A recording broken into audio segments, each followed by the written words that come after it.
dans tes œuvres, il y a une certaine harmonie, il y a une cohérence entre ce que tu as fait pour le Salon de la mort, ce que tu fais pour monsieur, madame, tout le monde, ou ce que tu crées pour ta pratique personnelle. Mais est-ce qu'il y a un moment où tu étais complètement égarée puis tu savais pas où tu t'en allais? Oui, c'est sûr. Mais ça arrive souvent parce que c'est ça aussi qu'il y a dans la pratique artistique.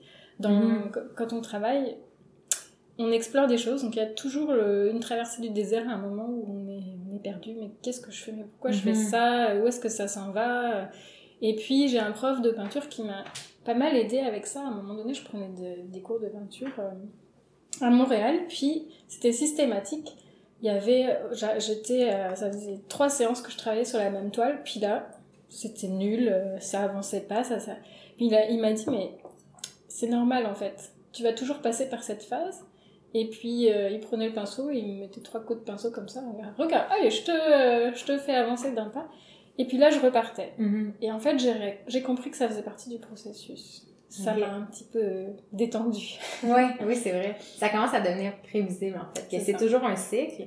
Notre dernière invitée, Dani Bouchard, qui est maraîcher et qui fait de la slackline, on en parlait de ce cycle-là, de dire c'est inévitable. Les débuts de projet, souvent, on est animé de grand enthousiasme et on voit tout le potentiel.